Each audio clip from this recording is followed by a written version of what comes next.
Hi, everyone. Welcome back to the Unleashing Potentials podcast. Joining me today is Dr. Fred Moss. How are you? I'm good. Thank you for having me. It's really great to be Yes, here. yes, absolutely. So, before we start, can you tell us who you are and what you do? Yeah, my name is Dr. Fred or Fred Moss or Fred, or some people still call me Dr. Moss. And I am a psychiatrist. I've been in the mental health field for 45 years. I've been in psychiatry for a little over 35 years. And I am a practicing transformational restorative coach. I've been in multiple different modalities and delivery systems in the world of psychiatry over my 4 decades. I pretty much have been in every single area I know that exists in the United States, anyways, and had the opportunity to be a telepsychiatrist for the last 10 years. And so that has allowed me to travel all over the US. And actually, I had been a traveling doctor from 2008 forward.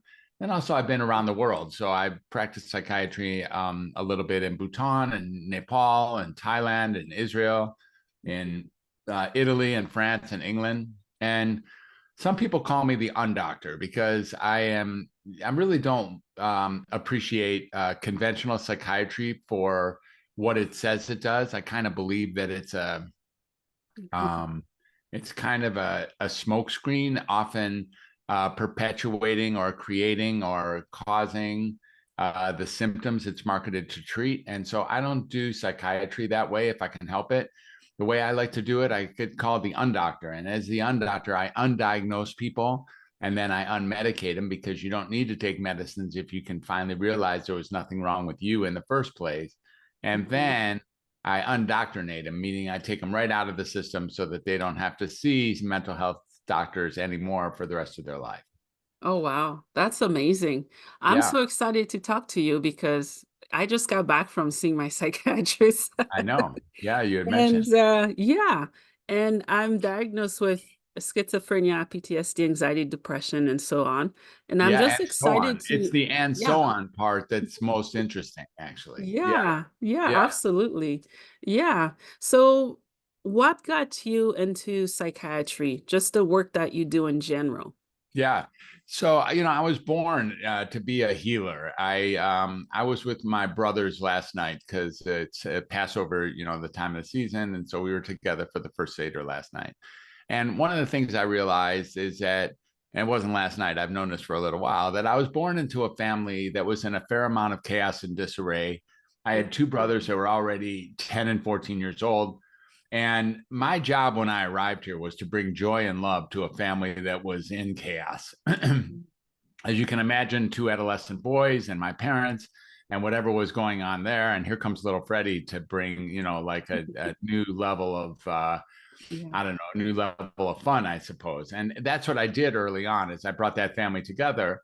And, the more I grew up, I really became enchanted with this whole idea of communication. Mm. I remember, literally vividly remember being in my playpen and watching my brothers and my parents talk and thinking maybe someday that'll be me. And as I was really precocious, my brothers wanted me to be in the top of the class and everything. So by the time I was in kindergarten, I knew how to read and I knew how to write and I knew how to do math. And most kindergartners don't know any of that. They're just throwing blocks and picking their nose and stuff, Yeah. which I did too. I was throwing blocks and picking nose, but I knew that I knew how to do this other stuff. And I definitely knew how to communicate or how to speak. Um, Mhm. and I spoke a lot, and I talked a lot in school. I got in trouble for talking too much many, many, many, many, many times.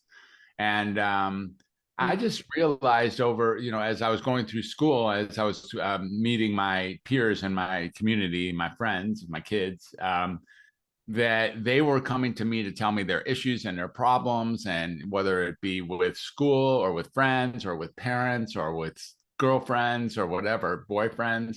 Mhm. um, I was someone that they would hang on for, support. Mhm. So as time went on, I just wanted to learn how to communicate because I knew that that's where healing was. So I went to after high school, which, essentially high school and junior high and elementary school all failed me. They didn't, Mhm. I didn't fail. I'm saying they didn't teach me how to communicate. I got good grades because I was so smart, but it wasn't because I was trying hard, and it certainly wasn't because I was communicating. So I was hoping to get that at the University of Michigan. It did not work out there either. As it turns out, that isn't what school is for. I learned how to communicate in the streets of Ann Arbor, Michigan, for sure. I could get around, and I like being in the streets. And I dropped out of college twice. And the second time I dropped out, I got a job as a child care worker in a state mental health facility in Michigan. And that was in 1980. And that's where I say my career started. That's the 45 years ago. So it Mhm. was in January of 1980 that I started that job. And, really just learned that communication, something I already knew, which was communication was at the heart of all healing. And I was communicating now with these kids, so-called kids, 6 or 7 years younger than me, Mhm. who were in that situation of living in that hospital. And there was healing taking place inside of the exchange. And I really love that. I mean, that's what I came here to do. When I say here, I mean on earth. That's what I came here to do. To Yeah. create conversations like the ones we're having today, because Mhm. that's where healing takes place. The heart of all healing is a human connection. Mhm. And I learned that on that job. The thing I didn't like about that job more than anything, as it turns out, is psychiatry. And I didn't like the direction psychiatry was taking. I didn't like how the psychiatrist in the facility was managing these kids. And I really knew that communication was the answer rather than jamming them full of antipsychotic cocktails. My brother was already, brother, 14 years older than me, he was already a psychiatrist. So I knew that it was a field that I could go into. And so I went back to school a third and final time and got my degree at Wayne State down in Detroit. And then went to medical school with the sole purpose of becoming a psychiatrist, and became a psychiatrist, and then became a child and adolescent psychiatrist, of course. And it's really been, downhill since then, because when I came out, the unfortunate thing was is that psychiatry had shifted so drastically from the point that I made the decision that it was now becoming simply a biological psychiatry, chemical imbalance based field. And Mhm. now when people talk about psychiatry, if you ask somebody what's the difference between a psychiatrist and anything, they'll say that psychiatrists prescribe medicine. And that's the last thing I wanted to do. But I got really good at it because that's what the field wanted me to do. I know every medicine, I know every dose, I know every drug interaction, I know how to sell, and I know how to serve up these medicines for sure. But I'm not aligned with it. That's not the best way to get people better. We've already discussed the best way to get people better is to help them realize that they're probably okay just the way they are. No kidding, even if they're having really troubling experiences, Mhm. and that the medicines tend to actually induce or perpetuate the symptoms they're marketed to treat. And once someone realizes that, and they start realizing, well, maybe I could come off medicine, because I started taking people off medicine in 2006 in my practice. Mhm. And lo and behold, nearly every one of them got way better, and their diagnosis disappeared. Their actual diagnosis that they thought they had, they didn't even have. And the medicines were what was perpetuating those diagnoses. So Mhm. once I got that down, once that became realization, I wanted to scream this from the mountaintops all over. I wanted to tell everybody, because no one knows, no one knew. These days there's a greater group of people who actually, I'm not freaking people out anymore when I say this. And so many people actually can hear this and realize it, and maybe even you're hearing it and realizing it, that I could be right. I might be right. And I think there's a part of you that's like, oh yeah, he might be right. Even if you take medicine, you might really realize that I'm right. There's very few people who hear what I say and just tell me I'm flat wrong, because I'm not. That's why. The Yeah, reason yeah. the reason people don't argue with me too much is because I'm not wrong. I'm not saying. Now, here's the other thing. Here's the other thing, though. Mhm. Let's make this very clear. There might be listeners here, or yourself, or anyone, who is pretty sure that their diagnosis is working for them. They're pretty sure that their treatment is working for them. They like their therapist. They like what they're doing. Their life couldn't be better. That's the most empowering life that they could imagine having. They wouldn't want to change. I'm not asking you to change if you have found a place that actually works for you. Mhm. If what you're doing is working for you in any area of life, you should keep doing it. Yeah. I'm not here to tell you to stop doing something that's working. So that isn't the argument I'm having here. Hmm. But for the hundreds of millions of people who it's not working for, because there are hundreds of millions of people where it's not working, where they're feeling underserved or unserved or are inappropriately served or undermedicated or overmedicated or underdiagnosed or overdiagnosed or whatever they're feeling, unattached or unheard, all of those things, what I'm saying can make a lot of sense and lead to the possibility of a road to freedom. And that's what I'm all about is, if I can assist people in bringing joy and love, as I did when I arrived here 66 years ago, Hmm. for my family, then I will have done what I needed to do in all my interactions. So that's what I'm here to do. Yeah, yeah, I definitely admire and respect your approach to what you do because for me, I've been hospitalized so many times and I've seen what goes in psych wards here. I don't know what it's like in the States. The It's in the very same. first, it's It's the it's same. pretty nasty. It's pretty nasty. Yeah, yeah. It's a wrong place to go. You are not, they send you there thinking they're sending you to a safe place. Hmm. Until you get there, you have no idea what's going on behind those doors. And it Yeah, is nasty in those places. Really, yeah, yeah, really it. yeah. And the first thing they would do is medications. For sure. Yep. And I had to be hospitalized to try different medications. And there was a point that I had to be transferred to a cardiac unit because the dose was so heavy. It was quetiapine. It was such a heavy dose, I couldn't stand. I was shaky, Yeah. and something was happening with my heart. I had no clue. I didn't feel any symptoms, but when they checked that something was happening.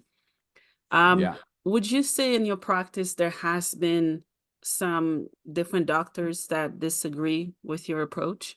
Well, the doctors are sometimes the last ones who want to come on board to this approach because their whole life breath counts on this working.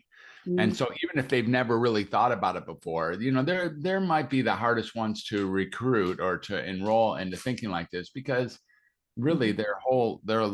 their whole life is based on this being something they do. And I'm not Mm. here to chat. I like these guys. I like my psychiatric friends. It's not a problem. They're my homies. They're my friends. I Yeah, just live next door to them. They could take care of my kids. We can go to, dinner together. It's all great. yeah. But um, is there disagreement? I think that there is. I Mhm. think, but it's not because these guys have taken the medicine or lived on psych units, because they have not. And so they're just reading and listening in many cases to what the drug companies are telling them. Yeah. And, if people come in and they're suicidal or they're hearing voices or their thoughts are racing or they feel anxious or they have, panic Mhm. attacks or they feel like they can't handle social environments or whatever, these drugs initially and the diagnoses and the drugs can quell those concerns, Mm, but at what cost? They don't just quell the concerns, they quell everything. And so, for instance, if you had a mosquito bite on your elbow, right, and I told you that I had a friend who was a elbow mosquito bite specialist and that he lived up there in Edmonton or Calgary, and that I gave you an address, and you're like, okay, I gotta go see him because this mosquito bite's just nagging, bugging me. Mhm. And then you went to his office. Okay, you show up his office. He's got a white coat on. His name is embroidered over his pocket, and he's got a stethoscope and half lenses and the whole thing. And he sets you up in his little room, pulls the paper down on that little seat that you're supposed to get your exam, and Mhm. asks you, what's the story? And you say, I think I got a mosquito bite. And he said, let me take a look at your elbow. And he looks at it and he's like, oh, Mhm. I'm a specialist. And indeed, that is a mosquito bite. And you're like, all right, let's do it. He says, you've come to the right place. I'm 100% cure. Mm, And you're like, cool, I'll do anything to get rid of this thing. mm, And he says, that's what that we need you to say that because what we're going to do, it's only going to hurt for a moment. But what we're going to do is we're going to cut your arm off at the shoulder. Mm. And then we're going to come back in 2 weeks and see where that mosquito bite is. And so we cut your arm off, and you're like, okay, whatever it takes, doc. And then he cuts your arm off at the shoulder. And when you come back in 2 weeks, if what you're looking for is a mosquito bite on your elbow, it won't be there because you Mm. won't have an elbow. Yeah. And so if all you do is you stay, nearsighted enough, myopic enough to just be looking specifically for whether or not that condition is still there, then you'll see that it actually works. Yeah. That is a cure for a mosquito bite on the elbow. Mm. But it comes at a massive cost. What else did you lose? So in the world of psychiatry, we can cure your depression, but it will blunt out every one of your moods. Mm-hmm. We can sort of cure your anxiety, but in our medicines, they actually cause anxiety too. Yeah. And like the quetiapine or the antipsychotics, they cause their own form of psychosis. They cause, like, I have seen people who have never had psychotic symptoms who started taking these antipsychotics and then started having their psychotic symptoms. Mm. Look, this is a great model. This is a great model, a great business model. If you can create the symptoms your drug is marketed to treat, Mm-hmm. you win. Yeah. Yeah. You're going to do okay. You're going to do okay in the market if you can create the symptoms your drug is marketed to treat. Mm-hmm. Now, what's the problem here? Is the problem the drugs? No. Mm-hmm. How could drugs be the problem? They're inert substances. It's like, this paper is not the problem. This pen is not the problem. Mm-hmm. It's just a pill. How can it be the problem? Yeah. Yeah. Here's the problem. If we're going to look at where can we enter the system to make a positive difference, the place that we can enter the system to make a positive difference is when people think there's something wrong with them. Mm. See, if you think there's something wrong with them and you go to a doctor who you think better learn how to, has all the tools to fix you, Mm-hmm. then you're going to think there's something wrong with you, that you're sick and you need to be fixed, and you're willing to put something in your mouth to pretend to fix you. Yeah. But what if that's not the case? What if, in fact, there's maybe nothing wrong with you? Mm-hmm. Maybe what you have here is a super challenging world. Maybe what you have here is a lot of obstacles and a lot of hurdles to get through every day with your family, your friends, your loved ones, your kids, your mom, your money, your job, it's challenging. Yeah. Yeah. Yeah. I agree. Yeah. It's 10 o'clock in the morning right here, right? It's over there. It's like 10:15. Yeah. I guarantee you have had several challenges today. Yeah. Yeah. I Me didn't want too. to get out of bed. Just getting out of bed is a challenge. And then here it comes, and it's coming at us. It's coming at us. It's coming at us. Mm-hmm. So, and I'm sure that there's some people out there. I mean, correct me if I'm wrong, but you don't trust everybody in the world, do you? Not every single person. No, No. you don't. So there's some people that aren't trustworthy, and you have trouble being with people because maybe there's some people in that group that aren't trustworthy. Mm-hmm. Yeah. Yeah. Or you're worried about how someone looks at you, or you're worried about how you look in public, or you're worried about the future. You got some things you're a little concerned about the future? Mm-hmm. Yeah. You I should think be. we all do. I've been Yeah, we all processing. do. Yeah. Yeah. And you got some things that you regret from your past? Do you have some things you have done that you're not really happy? You wish you wouldn't have said or done that? Like maybe you hurt somebody, or have you had anything like that ever? Yeah. Yeah. That's called a humanity. Mm. That's not called psychiatric illness. Yeah. Yeah. It's okay to be really upset in an upsetting world. Mm-hmm. It's really okay. Yeah. And when we don't blame a log for burning in the fire, right? It's not the log's problem. It's in a fire. Yeah.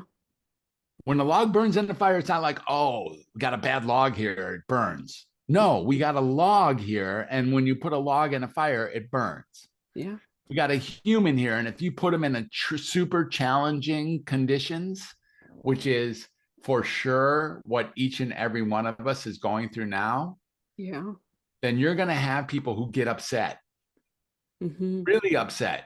What about voices? Do we have voices? Well, let's talk about that. I say we all have voices, except some of us call it our intuition.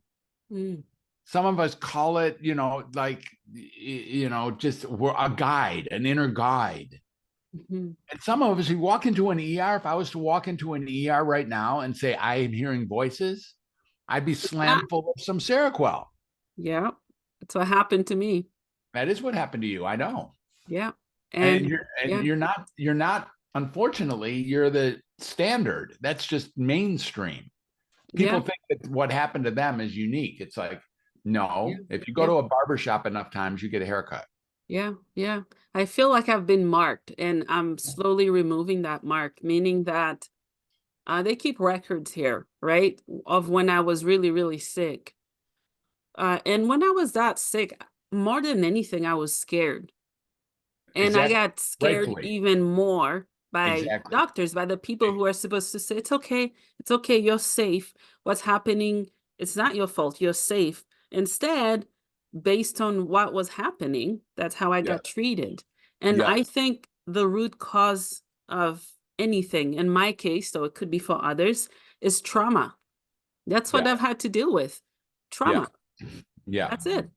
Yeah, we all have tons of trauma in our life, varying levels. Some of us think that if you have a big, bad, worse trauma, you watch your family get run over by a bus or something, Yeah.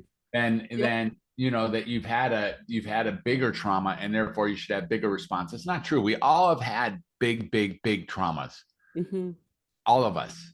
And whether it's you watched your family get run over by a bus or something a lot smaller, you lost $1,000 in a Ponzi scheme or something, that those are massive traumas, both of them. Hmm. And we respond how we respond. It's not the trauma, by the way, that causes the problem so much. Yeah. It's how we metabolize the trauma. What happens to us after we have a trauma? Do we Hmm. stay with the trauma? Do we let the trauma join us in our next several days or weeks or months or years on the earth? Hmm. I was traumatized back then and I'm still affected. I'm still all my interactions and everything I do.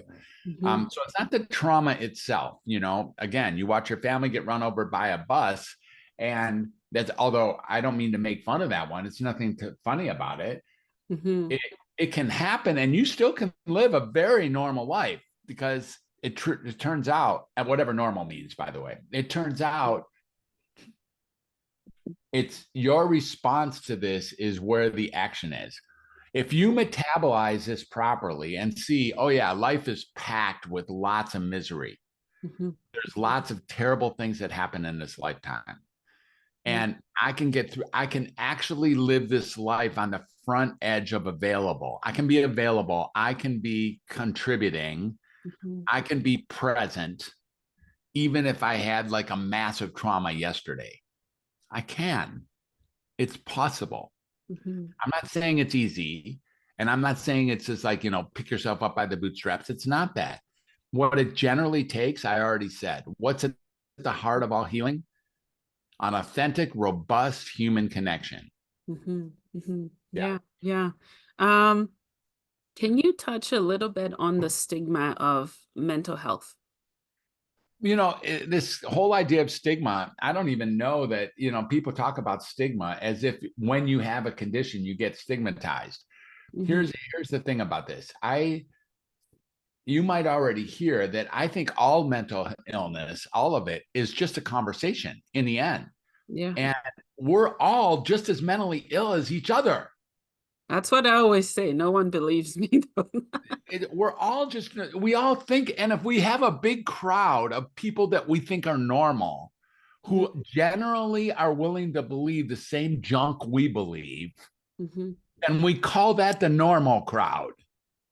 But Yeah. no one knows what the hell they're talking about anything, anyways. Hmm. Really, no one knows what the hell they're talking about.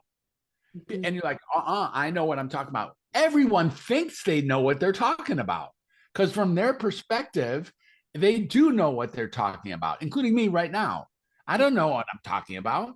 What do I know? I don't know anything. Here's what I know is that nobody knows. I do know that. Yeah.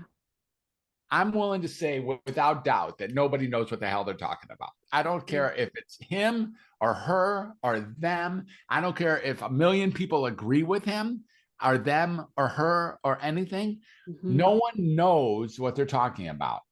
So, the stigma of mental illness is a problem. It's actually an industry created technology. It's an industry created phenomena, this stigma, because the first thing it assumes is that there's a mental illness at the bottom of the ground anyways. Mm-hmm. So when you have schizophrenia or bipolar or PTSD or all those things you were naming earlier that you've been, anxiety disorder, whatever kind of things Yeah. whatever alphabet soup that you've had in your past. Mm-hmm. If you say I have schizophrenia, there's some meanings that happen for everybody else around you. They go, "Oh, she's schizophrenic." Yeah. And then we think about you. Oh, she must hear voices. Oh, she must try to commit suicide. Oh, she must not, be reliable. I probably shouldn't hire her. I probably shouldn't listen to her. Yeah. I probably shouldn't care about her quite at the same level. She's sick. She's defective. She's got affliction. Mm-hmm. She's ill. Mm-hmm. There's something wrong with her. That's bullshit. That's just straight bullshit. And we love to diagnose people. Yeah. Yeah. Because if I diagnose you, that means I don't have that diagnosis. Mm. So Yeah. when I say, it's a powerful position, right? They gave me a license a long time ago. I'm allowed to diagnose people. Mm-hmm. And if I write somewhere in somebody's chart, he or she has X or Y, that's what they have. I have that kind of power. Mm-hmm. They Mm-hmm. gave it to me. That MD at the end of my name, they gave me that power. I could write whatever the hell I want. Yeah. And I could say it's based on criteria. I could say, no, really, they are hearing voices, or they do have, rushing thoughts, or they are trouble in social anxiety, social environments, or maybe they really are more depressed than not. Mm-hmm. I could do that. And then I could say, okay, you got major depression, you got bipolar 2, you got Asperger's syndrome, you got narcissistic personality disorder, you got whatever the hell I want to say. That's Yeah. what we talked about, and so on earlier. Mm-hmm. That your diagnosis of and so on. Yeah. Yeah. And so on is only because you saw another doctor and they Yeah. said they wanted to put their name on the belt. Mm-hmm. So now you've got like 23 diagnoses and so on. Mm-hmm. Yeah. Yeah. It's a funny field. And look, up until recently, and I guess even today, unfortunately, if I think about it, Mm-hmm. I would always qualify. The people say, "What do you do?" I'm a psychiatrist, but I'm different than any psychiatrist you've ever met. I think I am, by the way. I don't think you've ever met a psychiatrist talking like No. this. I don't think you ever have. And you met a lot of psychiatrists, but I have. Yeah. I don't think you've ever met anybody talking anything like this. No. Okay. So I could say I'm different, and then somehow that relieves me of it. But here's the real truth. When I came out 66 years ago as the deliverer of joy and love to my family in chaos and disarray, Mm. I've had a fortunate life as a psychiatrist in this crazy ass world. Mm. I am a psychiatrist. It's the truth. I am. You're looking at me. I'm a psychiatrist. This is who I am. I'm a psychiatrist. I'm a psychotherapist. I'm a transformational coach. I'm a restorative coach. I'm the undoctor. I'm welcome to humanity. I'm find your true voice. I have I'm the healthy healer. All these things are little brands. I've created courses. I'm a podcaster myself. I have 3 podcasts that I've hosted, and I've been on, I think, somewhere around 200 podcasts as a guest. Mm-hmm. And I'm a husband, and I'm a father, and I'm a cat owner. I got these 3 incredible felines walking around here. They're my teachers. They teach me how to live life. Those 3 cats are, Yeah. man, those 3 cats are so phenomenal. Yeah. They really are. I got two. You know what? Yeah, sorry to stop you, but those cats are my medicine. For sure they are. I hear you. I'm not even kidding. People don't realize freaking They are. Yeah, I know. Why don't they do more stuff like that instead of putting people on pills? I feel so much better having them around than me popping pills every day. Exactly. Well, here's the thing. I'm just going to be honest with you, Bernadette. It's really important that you hear this for what I'm saying. Mm-hmm. They don't make you take those pills every day. There's no one in your house making you to take those pills. Just because they told you to take them doesn't mean you have to take them. Mm. There is part of you that is responsible for thinking there's something so wrong with you that you need to put a pill in your mouth every single day. Yeah. It's okay. That's the good news. Mm-hmm. Yeah. That's the good news. That is not only not bad news, Mm-hmm. that's great news. Yeah. If you and I would work together, which I invite you to consider, by the way, then Mm-hmm. if we were to create a coaching relationship, I do right here publicly on your show, invite you to consider that. Yeah. Um, then that's what we would do. We would, your audience would watch you, your family would watch you, you would watch you, wash away these medicines and wash away the notion that you have any diagnoses in the first place, Mm-hmm. and Mm-hmm. allow you to simply be you. Yeah. Like actually get to be you, which is who you've been. And you want to have your cats be your medicine? No problem to me at all. I mean, Yeah. Desposito, we got 3 cats, Desposito, Winston, and Valentino. And here comes, let's see, I think one of them's coming around here right now. Yeah. Desposito is, Valentino, he's my dude. He's fantastic. But Desposito today, he's just so intentional. He's so focused. He so knows what he wants. He's so fun. He's so physically active. He's so interesting. He's so curious. He's Mm-hmm. so wonderful. He's so alive. He just gets shit done all day. He Yeah. does. He's the most focused being I've ever seen is Desposito. And Yeah. shaman, as far as a shaman, there's never been anybody like in my life like Valentino. Yeah. Yeah, Yeah. yeah, Yeah. I love that. Yeah. Um, yeah, it's funny because I was asking myself, I've been asking myself, what would I be like without medication? yeah.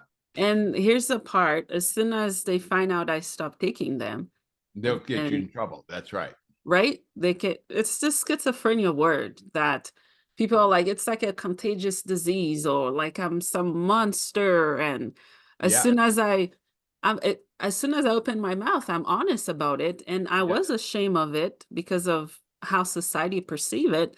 And now I'm not. I'm like, I'm schizophrenic. Whatever it means to you, choose to believe it, but this is who I Maybe. am. What if you're not? Yeah.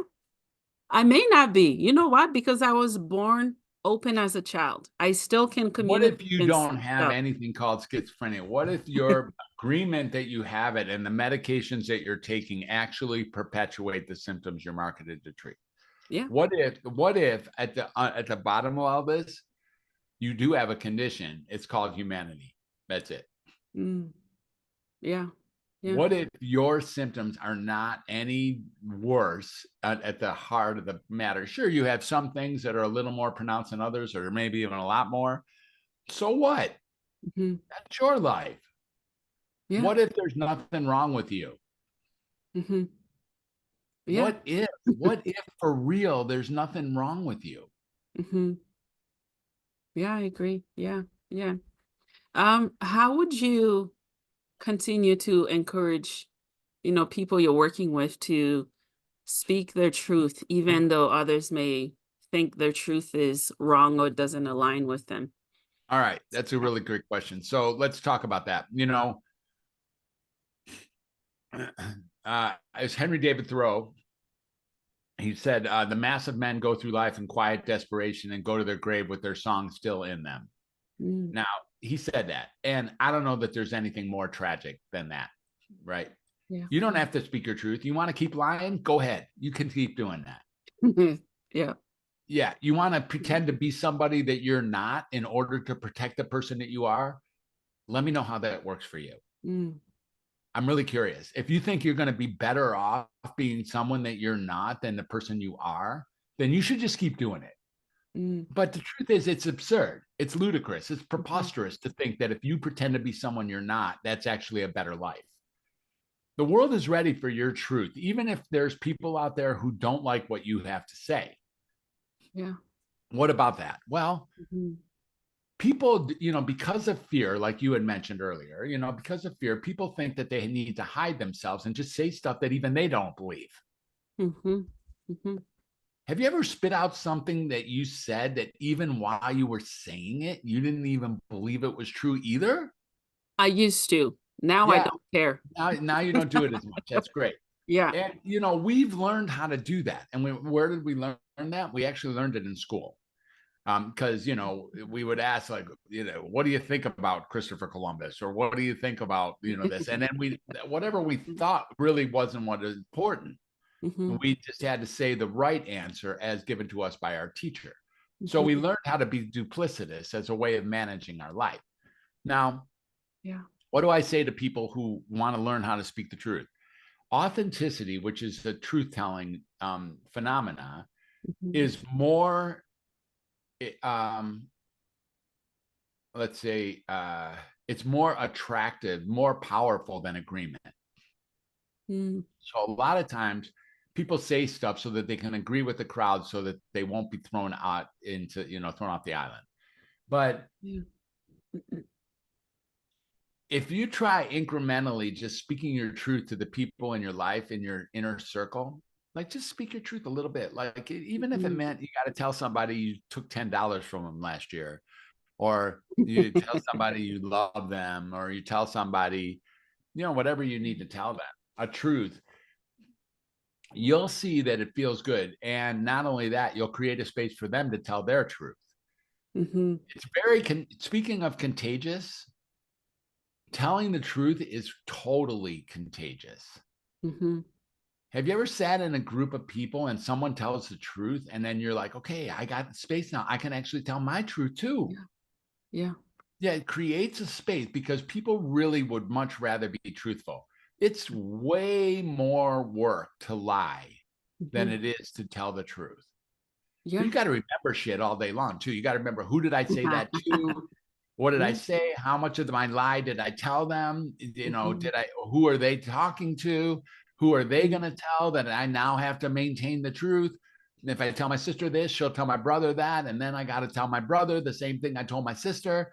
Like, lying is a full-time job. Mm-hmm. Yeah. And once you start telling the truth, you don't have to work anymore. You don't have to work on this. You just tell your truth as it comes. You just straight Mm-hmm. up be who you are, right? And Mm-hmm. the other thing is, you're allowed to change your mind when you tell the truth. Mm. What you said yesterday, you do not have to say the same thing today. Yeah. Yeah. I agree. That's called humanity too. It's Mm-hmm. okay. Now, are there people out there who are gonna diss you? Yeah, Mm-hmm. can't help that. Would they diss you anyways, even if you were lying? Yeah, they would. You didn't protect yourself from being dissed. Well, you sort of did, because you're not going to be the one they're dissing if you're not you. The person you're pretending to be is the one that you'll be dissing. And Mm. that won't hurt as much. That's what you think. So if I pretend to be Peter instead of Fred, or Jim, or, John or Sally, for God's sake, instead of Fred, Mm-hmm. then when I get dissed, it's not gonna feel like Fred got dissed, because I wasn't being Fred in the first place. I was just being Sally or John or Jimmy. And so Yeah. when I get dissed, then somehow I'm protected from the real pain of Fred being dissed, because I wasn't being me in the first place, and that was with being dissed. Mm-hmm. Yeah. Yeah, Yeah. Yeah. And I yeah, think we get programmed so young.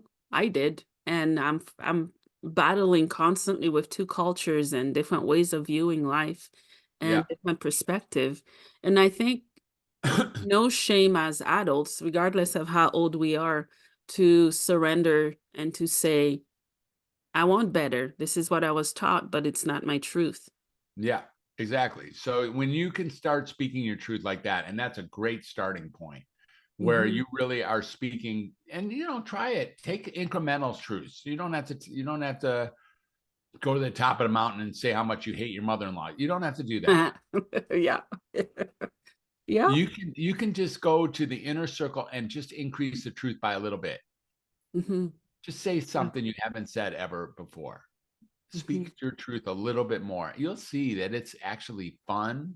It's Hmm. totally rewarding, and people love it. They're much more attracted to authenticity than they are to your agreement.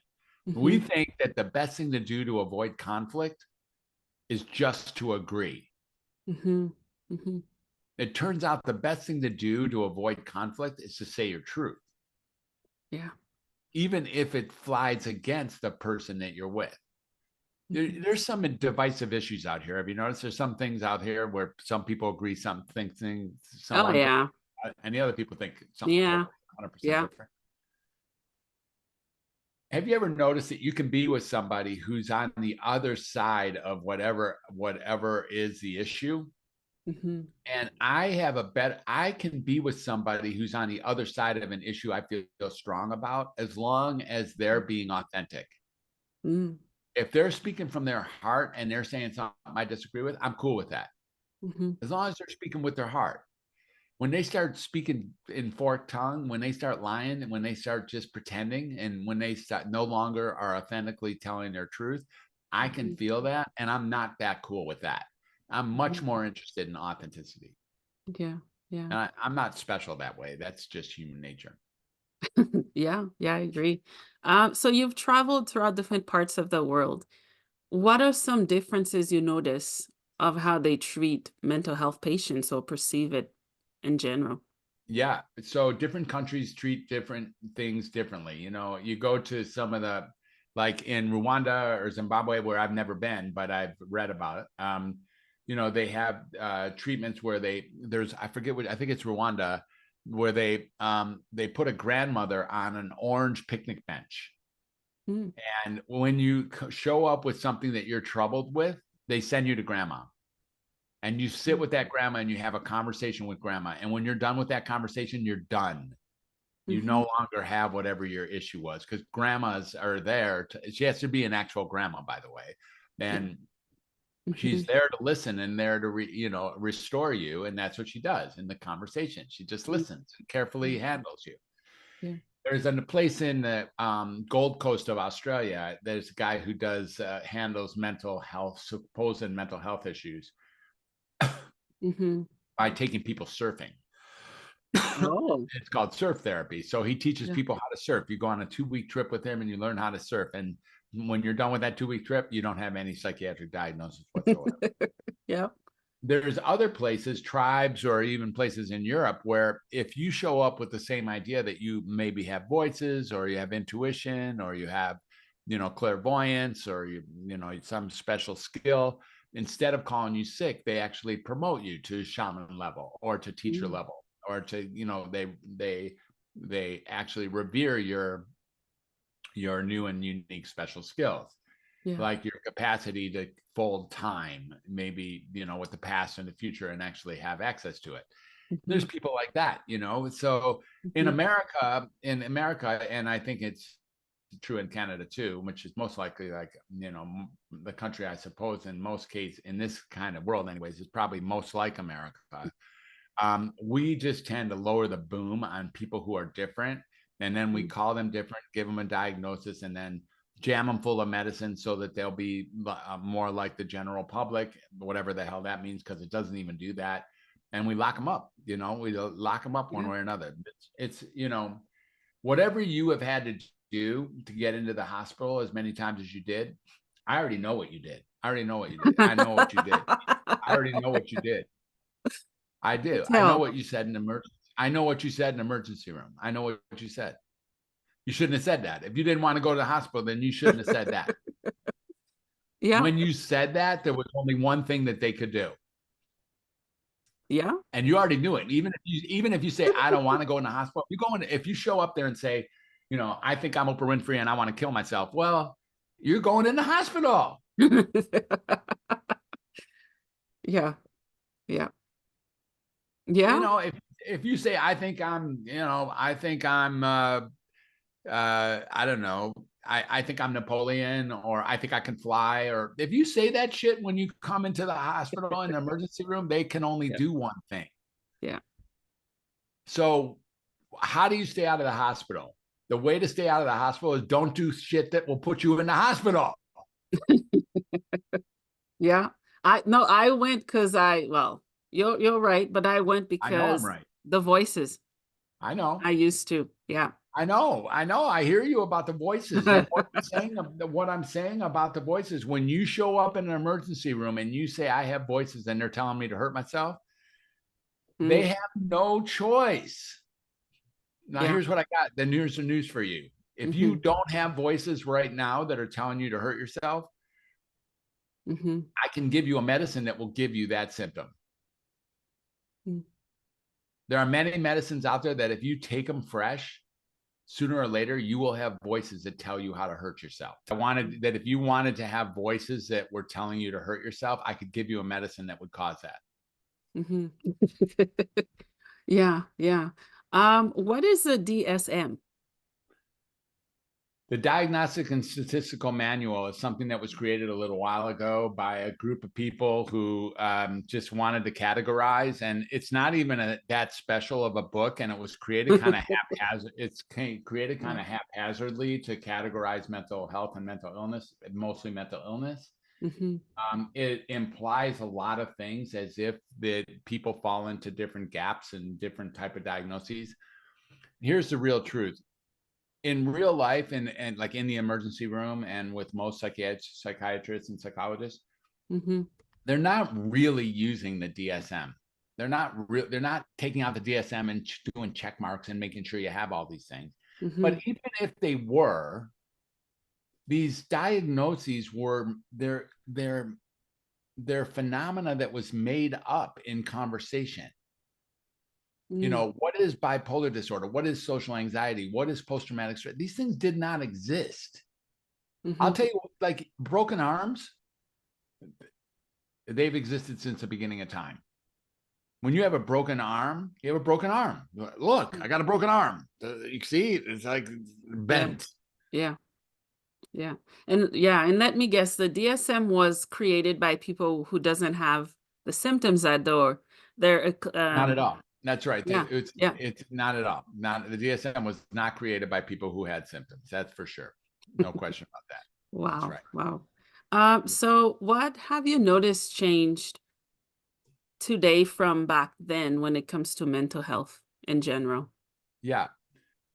Um, some things remain annoyingly the same. That like Mm. in the hospital settings, same shit is going on. People are when they don't listen to the nursing staff, or if they fight, they get an argument, or they get an argument, God forbid, between patient and staff. Whoa, Oh yeah. Yeah. Yeah. whoa, that now you're really stretching it. Yeah. Yeah. Or when you're up too late, you shouldn't be up and you're walking around the hallways and they want you in bed, or you don't like Mhm. your roommate, or you don't like the food, Mhm. then the same stuff happens, which is you get kind of cornered. Maybe you get put in a quiet room, that you get held down and get some medicine, or your diagnosis shifts, or the doctor's called and it's got to come in for a special meeting with you. That's just that same bullshit. That same Yeah. bullshit's happening, and Yeah. that has not changed very much. Yeah. Yeah. What has Yeah. changed is that there's a group of people out here now who can hear what I'm saying. I hear you. I know you do. I hear you. Yeah, I do. Loud and I know. clear. I Yeah, and it know. resonates so much with my truth Yeah, I hear you. because I know. I Exactly. know you know what I know. I know I shouldn't be on what Exactly. I'm on. I know. Exactly. Exactly. Yeah. Yeah. Exactly. And you know what? You do know. And you're not in a small group of people who know. A lot of people know, Yeah. but their voices have been erased over time. Yes. Mhm. What if you say that out loud, you already said, like your family, your friends, if you tell, your doctors, your therapists, your Mhm. parole officer, who's ever working with you, your case manager, Mhm. if you say, I don't have schizophrenia, you know what they say? Oh, her schizophrenia is acting up again. Yeah. I'd get locked up. You get locked up. Yep. I'm very careful. Yeah, Walking on you got to be eggshells. really careful. My wife and I, we have this conversation. The best tool to have is to know what to say to who. Yeah. Yeah. If It you is. walk into an emergency room and you say, I think my schizophrenia has been cured, Hmm. they'll lock your ass up right that day. Yes, they would. Yeah, yeah. Yep.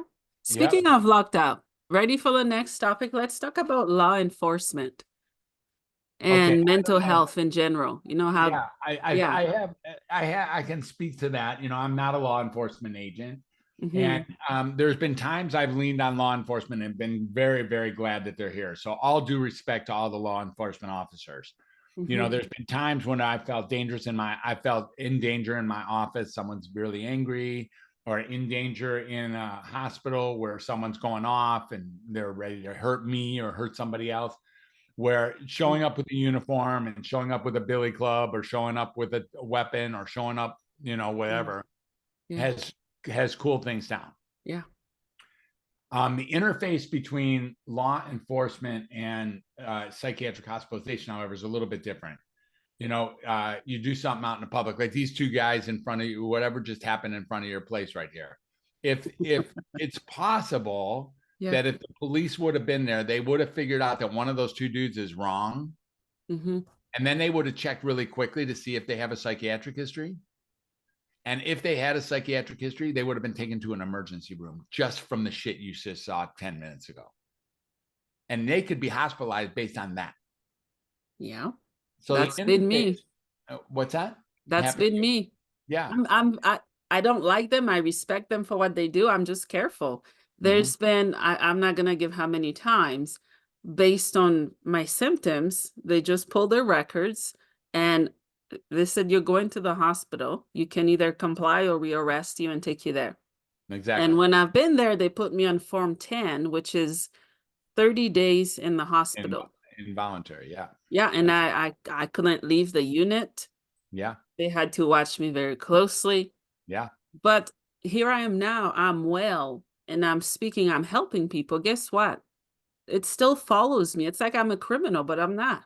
Yeah. It's like I'm Exactly. this gigantic beast who's gonna explode the world when Right. I can't even kill an ant. I But know. Right. that's what I got on me, and many other people do too. Many, many, many, many, many millions of people. And Yeah. when you start looking at, I've worked in prisons and jails, and the institutions in prisons and jails are not that different than the institutions in psychiatric hospitals, for sure.